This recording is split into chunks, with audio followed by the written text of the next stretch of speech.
Not a drill. An all-new Battlestar Galactica. This Friday at 9, part of the all-new Sci-Fi Friday.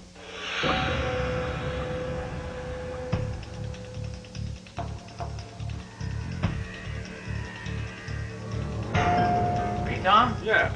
Tom, Rich Dolan. Hey, nice to meet you, Rich. Bill Robin. I went to visit Tom Dongo. Rob Mariano. Rob, Good to meet you, great. Tom. All right. Tom is a Sedona resident, UFO researcher, writer, and for about 20 years he's been photographing some very unusual things right here in this area. Come on in. These are some of my best that were taken here in Sedona. And I'll start with this one right here. Some of the photographs that he had were definitely weird looking. A UFO flew right over our house one night. It literally flew right over the roof. The first thing that you have to ask yourself when you see something that bizarre is, has this been hoaxed in any way? And this one was taken pretty much in the same general area. And this is one of the most phenomenal photographs I have. This light came up behind Castle Rock and continued on up and then disappeared. And people would say, well, that must be the moon. Well, it isn't, because here's the moon over here. I have to say, I've never seen anything like that.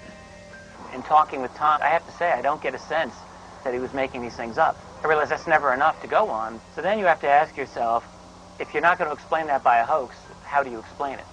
What could explain it maybe to me, and I don't know, but maybe some type of a plane taking off with a landing gear facing down. Actually, you have to rule it out because the object went straight up. But what if it were a helicopter? A helicopter can go straight up. You don't need a landing strip for it. There was no noise, though. Tom Dongo is a very sincere individual, and he's very convinced of what he was seeing.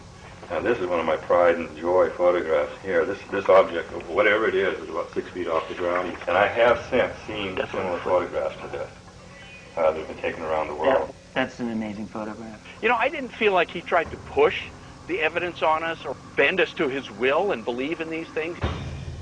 He's not so easy to dismiss. I mean, unless you're just bent on dismissing anything that doesn't fit into your little box of reality there. Tom's information breaks that reality box, no question about it, for many, many people. They're just pictures. They're not evidence. And I asked him straight out, you know, how can we prove that these are not hoaxes? And he quite honestly said that we can't. I appreciated his honesty.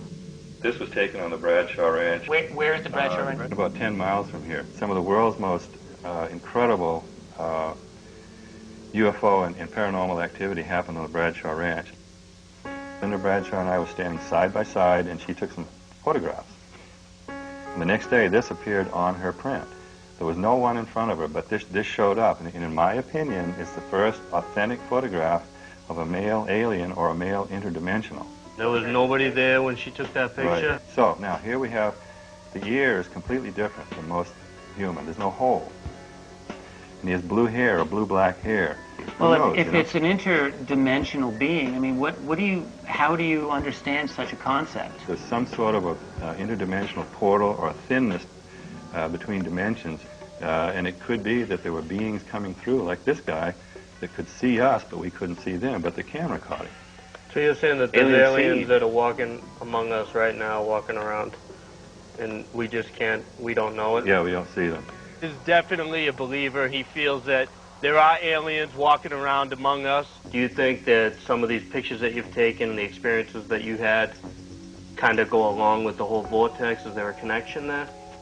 Yeah, probably. I had first-hand opportunity to watch how vortexes affected people. They often dramatically affect people. And what are the vortexes? I don't know. It's probably magnetic energy mixed with something unexplainable. So the vortexes are probably, in some way, are connected to UFOs and some of this extreme, ultra-paranormal stuff that happens around here. Well, seeing is believing. These pictures are great. I want to see some of this stuff for myself. Coming up, the team tests Sedona's energy vortexes firsthand. And later, cattle mutilations in Dulce. Are they linked to reports of a secret alien base?